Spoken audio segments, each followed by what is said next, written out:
As we research stories for this Haunted Charleston Low Country Proud series, one site came to us again and again as perhaps one of the most haunted sites in Charleston, the Old City Jail. The old jail was started in 1802 and built in 3 sections. This was a really bad place to spend time. With no electricity or plumbing, prisoners basically were locked in with just a bucket. Horrible conditions as far as food goes. They really got barely any food. They're getting sick a lot at the jail. Stephen Beard is a tour guide with Bulldog Tours. He has hosted more than 400 ghost tours of the Old City Jail. The historic building survey done by the U.S. government does indicate that their research shows that maybe 10,000 people died here from the conditions alone. With all that misery and death, could the jail be haunted? I think all you have to do is look at the outside and know that there's something wrong with the building. We've had a number of different things happen, from little things like feeling something brush up against you. We've had things like stones being thrown at you, all the way up to seeing ghosts and having people getting touched by them.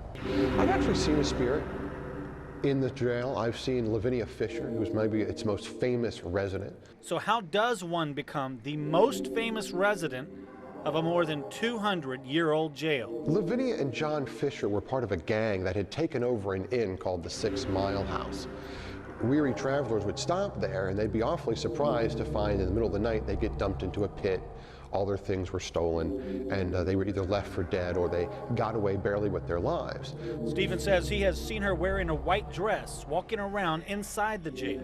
I saw her in one of the rooms just like this, walking through what was at the one time a wall. And she just appeared there, turned around, looked at the group, me and several other people, and then turned back around and disappeared. He says strange things happen often at the old jail.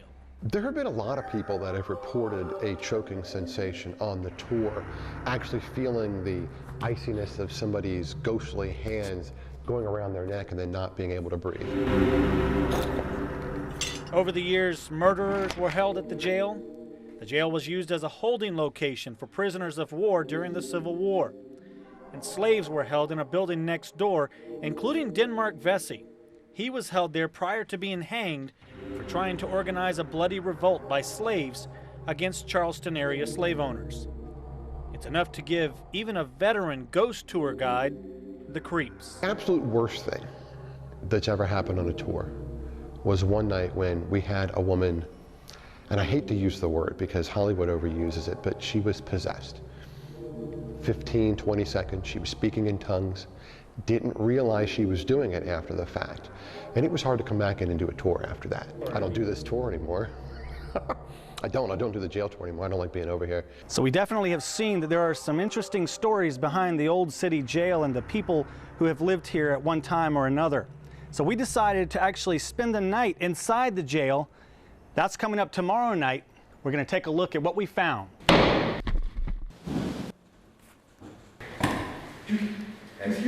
We're definitely hearing something. Reporting from downtown Charleston, I'm Raymond Owens, News 2.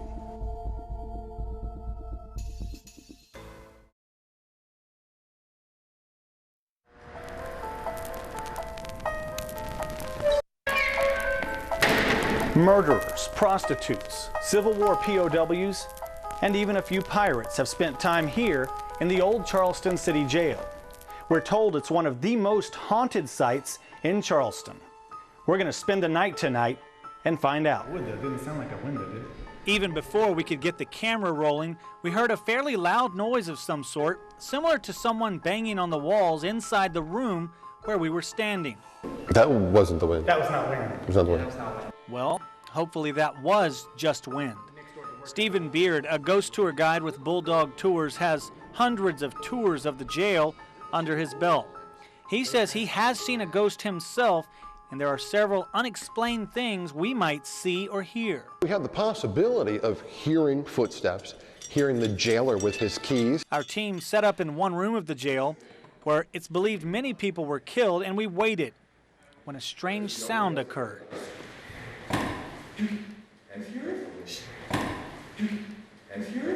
A few minutes later,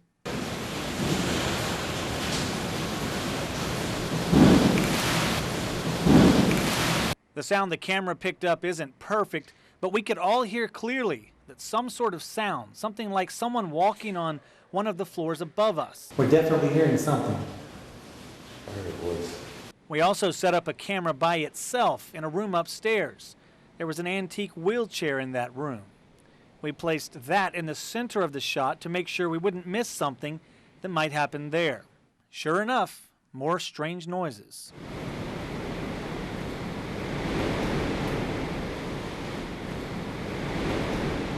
We took lots of pictures just to see if anything strange showed up. Most of them were fine. But take a look at this photo, taken while aiming straight up to the jail's ceiling. Stephen says this white line is an orb. This is the same place a photo taken just a few seconds later, and there's no faint white line. The hallway in the basement, next to the hangman's room, was our next location.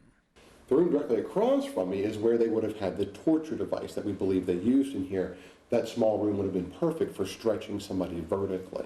A recreation of that stretching system was in an upstairs room.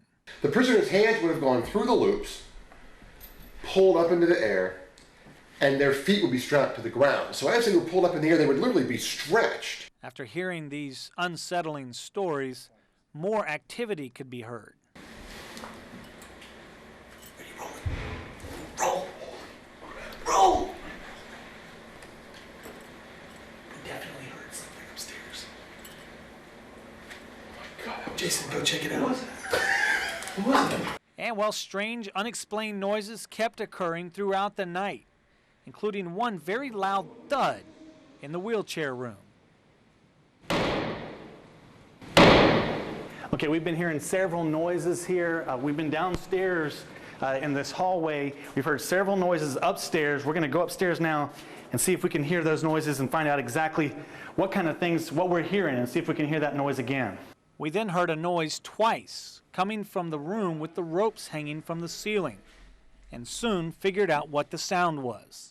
Just open. It's the window. It's the window? Ah, excellent, excellent. Well, that's good. At least we've got something logical. So is this what we heard? Yep. That's it?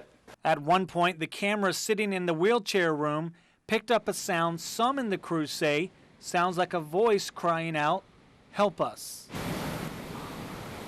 It is tough to hear this one, so listen closely.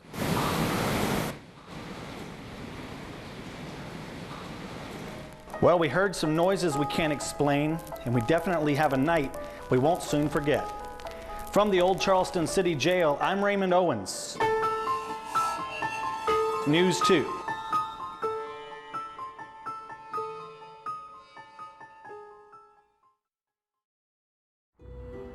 The old Exchange and Provost Dungeon is one of the most historic buildings in South Carolina.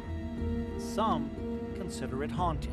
We are standing on the east elevation of the old Exchange and Provost Dungeon, a building that is 240 years old this year. Tony Yeomans is the director of the building. On his first week of working here in 2004, he says he encountered something out of the ordinary. It was around 6:30 Saturday morning. He was alone, the first person inside for the day.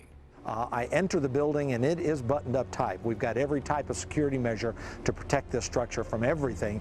And as I disabled them entering the building, I'm walking across the beautiful Great Hall upstairs where the Constitution was ratified, President George Washington was entertained, and I hear boot steps behind me.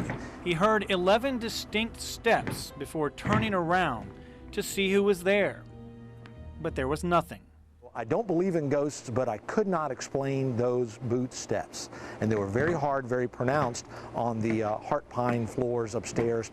And I'll be honest, it spooked me just a little bit. There was also the morning an employee was the first to arrive, and she heard a piano playing. We do have a piano in the chapter room of the local DAR chapter. And again, this building is buttoned up very tightly. And so to hear a piano playing kind of unnerved her. And as she walked and started disabling the security measures, getting into it, it stops just before the door opens to reveal nothing. in this wonderful room that's on the south side of the building. That piano is playing, or the boots are walking across the hardwood floor. We know that it's probably one of our famous Revolutionary War martyrs, Colonel Isaac Hayne. Hayne was captured by the British and charged as a traitor to the crown. His punishment? Death. He was held in the Exchange Building in the room now called the Isaac Hayne Room.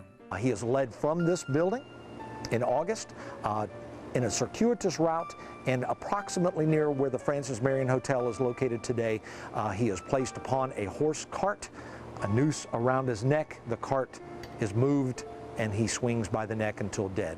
And so we're pretty sure that Isaac visits us occasionally.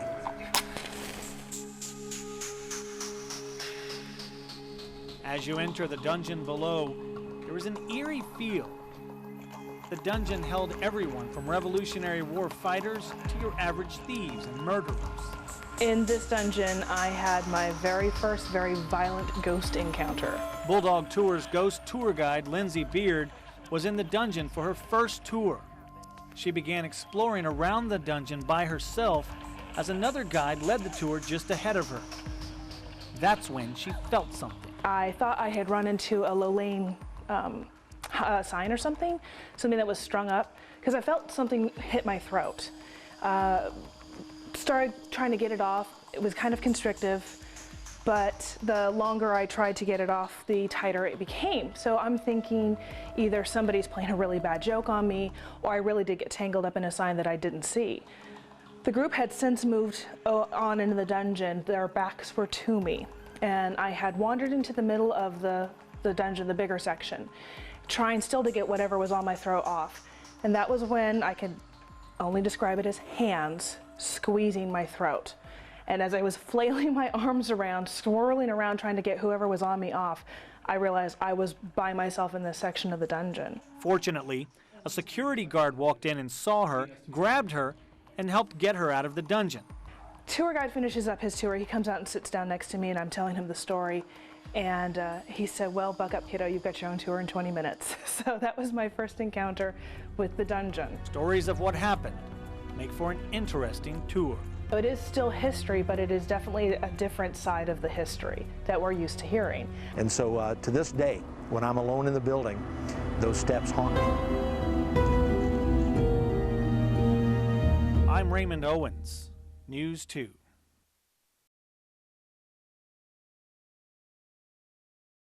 This is Charleston's historic Dock Street Theater. The original theater opened on this site in 1736, and it was the first building in America built specifically for performing arts. The theater has held everything from community performances to Spoleto Festival USA performances. There's also another side to the Dock Street. The building definitely, it takes on different moods at different points of the day. It's always a little creepy to be here by yourself. In the early 1800s, the theater began being used as a hotel. Junius Booth, the father of John Wilkes Booth, the man who assassinated President Abraham Lincoln, was a famous actor in his day. He stayed at the hotel. And while he was staying in the hotel, he seems to have lost his wits just a little bit and beat his manager with a fire iron up and down the hotel hallways. Apparently someone finally caught him and he was controlled and went on to play Richard III the next night at the Charleston Theater. And now, more than 100 years later, some actors say Junius Booth visits the theater. So some people say that he still haunts around the building. They will see a man standing actually in the box behind me watching rehearsals. Actors will look up from the stage and see someone standing there, and when they send someone up, there's no one there. Booth is not the only strange visitor spending time at the Dock Street Theater. So another one of our kind of more interesting specters is also from the hotel era, and her name was Nettie Dickerson. And she was a woman who frequented the hotel as a working girl, and they say she never really left. Visitors sometimes send letters and emails after their trip describing seeing Nettie during their time at the theater. It always makes for an interesting time when you're here in the evening and you're by yourself and you hear something. You try to justify it, but you don't know ever exactly what it is. I'm Raymond Owens, News 2.